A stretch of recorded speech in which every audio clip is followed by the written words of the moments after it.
Hey there, physicists. It's Mr. Clegg, and I'm going to be teaching you about the factor of change method today.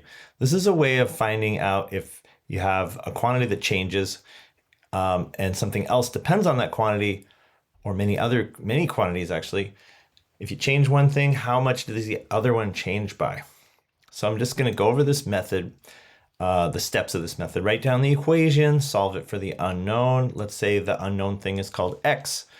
And you would make a ratio for the new quantity of x divided by the old one, set it equal to, and then anything that changes, you're going to put in the factor that it changes by. Anything that does not change, just put in a 1.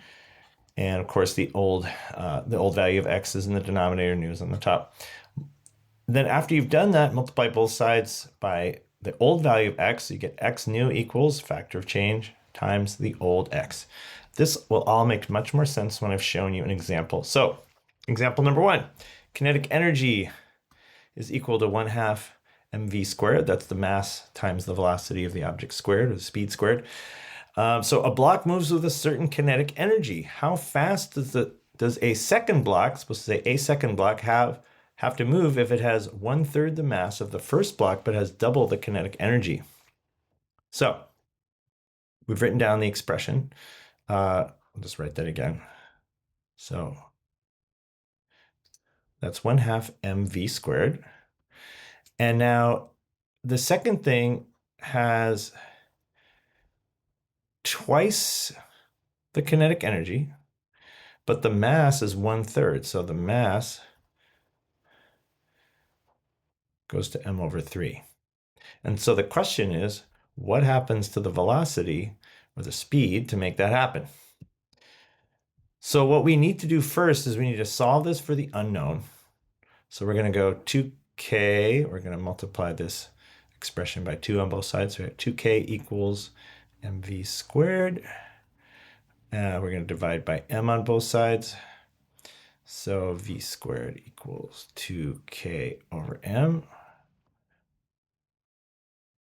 Then we're going to take the square root, both sides. We don't care about negative values, so we're just going to keep the value positive square root 2k over m. Make that a little longer down there. So now we have an expression for v, and now we're going to go on to the next step where we're going to write v new. So let's find out what the new value of v is over the old value of v. We're going to go ahead and put in everything in here. 2 doesn't change, so we're going to treat that as a 1.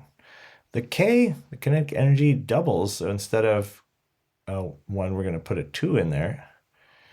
And then the mass changes by a factor of 1/3. So we're going to put the 1/3 in there. And we are going to simplify this. This simplifies to the square root of that. 3 is the denominator of the denominator, so it comes up to the numerator. So we have square root of 6. So now we can just write this out as v new equals square root of 6 times v. All right, let's do a second example. The gravitational force between two objects is Fg equals gmm over r squared. If one of the masses m becomes 5 times as massive, so m changes to 5m, how much do we have to change the separation r of the two masses to get double the gravitational force? So we have double the force. Oops, we got double the force. Okay, so how much do we have to do it? Well, first we have to solve it for the unknown. So we got to get r all by itself. So we're going to go, I guess I'll do it up here. So we can trade the r squared and the fg. So we have r squared equals g m over fg. Let's take the square root of both sides. We only care about the positive value. So we're going to go ahead and say that that is g little m, big M, over force of gravity between them. Now we can do the new value that we're trying to find over the old value. All right, we'll put in all the changes. Big G doesn't change, so that's a 1. Little m goes to 5m, so we'll put a 5 in there. Big M doesn't change. And then we have the force of gravity becomes 2. I forgot to put a G over here. Becomes twice as much, so we're going to put a 2 down there. So anyway, so the new radius is going to be square root of 5/2 times the old radius. That is the answer to that one. Okay, now we're going to do a harder one. A large spherical rock of radius r and mass m. I guess we need to draw a picture is on the surface of a planet of mass m and radius r. So I'm going to put I'm going to say that my planet is bigger, and I have a spherical rock here that is much smaller. So that is m, and it has a radius r, but it's so small that I'm not going to draw it there. Both the planet and the rock are made of the same material, assumed to be of uniform density. I forgot to include that letter in the problem, but let's say that that's the density, and that is equal to m over v. It's also equal to little m over the volume of the rock. I guess this could be volume of the planet. There we go. A little hard to see there. Whoops. Okay, I'll just call it VP. Let's see. So they're assumed to be of uniform density and the same density. The gravitational attraction between them is F. We have F equals G m over r squared. So assume that the radius of the planet is much larger than that of the rock. So that's the reason why I chose the separation distance for the two would just be approximately equal to r, right? So the distance is approximately equal to big R. That's the reason why I chose it that way. The radius r of the rock doubles. The radius r, big R of the planet doubles. And the density doubles, then what would be the change? What would be the change in the force F?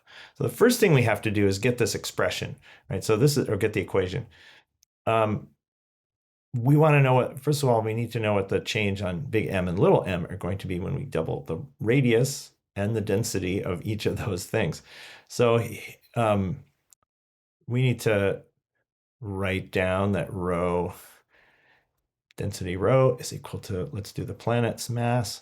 And then we know that the volume of a sphere is 4/3 pi radius of that sphere cubed. All right, so then, and then the same thing is true for the little rock. Well, the big rock, but much smaller than the planet. We have 4/3 pi little r cubed. So we can actually rearrange this to get what m is. So m, big M, is equal to 4/3 pi. We multiply on both sides. 4/3 pi rho, big R cubed. And the little mass, similarly, is 4/3 pi rho r cubed. Okay, so now let's substitute both of these mass expressions back into the force one here. Maybe I'll just pull this down here so it's not so crazy. So we now have that the force is equal to G times 4/3 pi little rho r cubed times 4/3 pi rho little r cubed. That's GMM over big R squared. Okay, let's simplify this a little bit before we get distracted here by all this mess. And let's combine. So we've got, I think I'm going to start with the 4/3. That's in there twice. So we're going to go 16 over 9. Multiply those together. We've got pi squared. I got to make sure I don't forget anything here. We got rho squared.